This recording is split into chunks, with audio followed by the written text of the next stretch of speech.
Hello, this is Eric of Eric Studio, and today I'm going to be going over the NIKON 35mm F1.2 S, which of course is a Nikon lens being used on the Nikon ZR. Let's check the lens and what's included. Now let's get started. Starting with inside the package, we have the lens hood covered up in foam,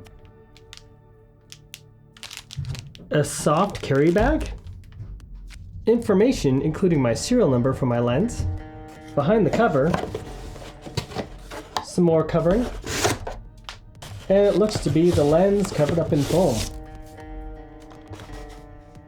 And that sums up what's in here. And here's our soft carry bag. That's extremely cheap. I hate to point this out because the lens is beautiful, but this is your only carrying sort of bag for that lens? No, that's not even reasonable as far as I'm concerned, especially at the price point. Because this lens from Sony, which is this lens right here, let me get a better view on this for you. Right here, this is a sports photography lens. I actually made money using this lens here, which you can zoom from 70 to 200, and it's version 2. That lens is about the same price and has actually zooming on it. And it comes with this nice, fairly hard case with a neck strap so you can actually take it with you. This Sigma lens here that I'm showing in the video, which I'm actually recording with, it comes with the same sort of hard case. Now the Nikon lens, which we're viewing me on right now, one thing I can say about it is it's very cinematic for a great lens, a really good lens. This is beautiful, is my biggest gripe. But let's get past that now. Here's the lens hood with a lens release button on the side.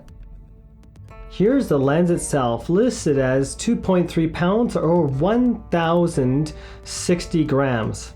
Definitely not lightweight by any means, but definitely a high quality lens.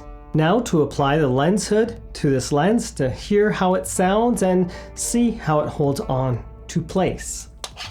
Just simply place on top, turn till you hear a click. Now you know it's on. It's not going to fall off whatsoever. On the lens itself, we have two function buttons that are programmable. The lens ring at the back. There's a small little lens ring that's simply programmable. I could, I guess, see about setting another function, but that's just like anything else. I set the function for focus on one of those function knobs, so I can actually press the button while holding the camera doing photography, and it will stay in focus. Down here, an auto and manual focus switch. In terms of focus throws, this feels like it's almost fluid. If you got the idea of a fluid head, it feels nice and smooth. It doesn't feel like you're gonna turn it by accident. It's just that nice, smooth movement. That back end cap is pretty tight. And let's get rid of that front end. This has 11 blades and it's supposed to be rounded off to give you nice not cat's eye view, but more round bokeh balls if that's what you're looking for. Oh. Blur in the background, you're gonna love it. Unless you go too aggressive in your videos and then you just blur everything out and then you ruin your video. So depends on use case for that case. Applying to the camera is simple as finding where it fits into place and it just snaps in. When it comes to video or photography, I'm mostly a fan of video work. However, when it comes to paid work, both photography and video are about the same. Switching over from the Sony a7C II to the Nikon ZR with this lens versus my Sigma f1.8. In fact, let's change to 1.8 right now. First, here's my Sigma lens at f1.8. This is I believe the 28 to 45 millimeter, or is it 24? I think it's 28 anyways. f1.8 lens. Right now we're at f1.2. It looks really separated, like that nice creamy background. But here's the catch to having f1.2. If you're doing product reviews, you're gonna always be, see it's blurry already. It's not as blurry anymore right here, but it's f2.2. We now have the lens set to f4, but look at the clarity right here versus f1.2 at this distance away. Do we see that difference? Let's do a lens breathing test. Let's see if I can focus back and forth and see how much that changes. There's a post right down here. This might be a good place or some sort of edge and see if there's any movement. And from what I could tell, there is very little to no lens breathing, and that is pretty darn good. And it's probably pretty windy on the microphone here, so this is not enjoyable to listen to. Anyways, good lens. Good lens.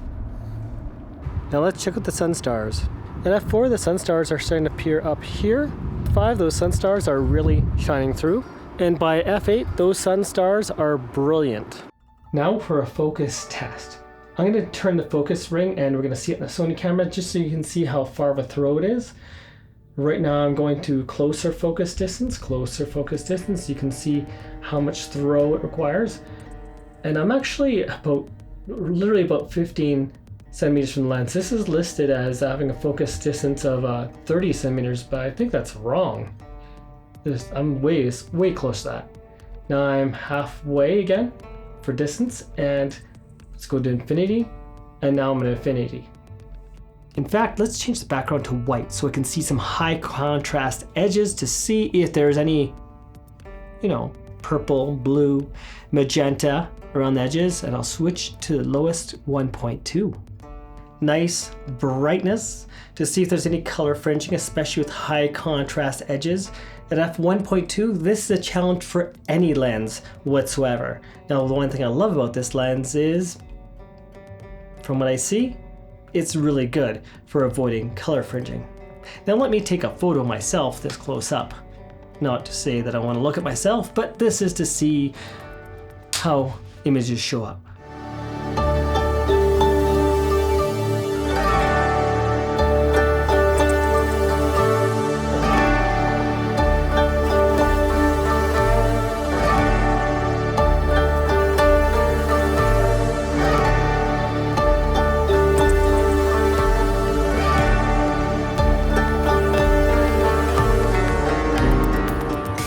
The retail price of this lens in American dollars is $2,799, so basically $2,800. Not cheap by any means. I don't expect you to run out there and buy one today, but if you're looking for one of the best lenses I've ever seen, I think we have it right here. 35mm is not super close up. I can't really hold this as a selfie camera because I can only kind of touch the lens. So I'd want a 24mm if I wasn't wanting, or something, or maybe 20mm if I was going to go selfie. This is kind of like just a little too far for that. A lot of people like their nifty 50, but I personally like 35mm if I want to be close enough to the camera where I can actually get good audio because my microphone's right there, but I'm still far enough that it's not in my face. Breathing outside, lens breathing. It was actually fairly dark. I had my ISO at 6,400, but it turned out pretty decent with this camera and this lens, especially at f1.2. You can really do some impressive work there. And if you notice, the bokeh balls were nice and round, so yeah, impressive. One thing we must consider about this lens is its extreme size and weight. It's not small by any means. In fact, the other lens I'm using right now to record this is close to the same size, maybe even a bit smaller, and it's a zoom lens. This is a prime lens. So consider that factor. Now, also we need to consider price point because the fact I can spend about 4 times less, somewhere on there, half the weight, and half the size, I think about, and we can get the Nikon F1.2 S lens, and it's almost as sharp as this. This is simply, you want the best of the best. Your livelihood depends on it. Is it worth it to you to get the extra stops of light? So once we consider that, and if it's worth it to you, then this is pretty much the best of the best. If you want to see some V-mount batteries, I'll be discussing that more on my days off, as well as showing some lens filter black mist. Anyone?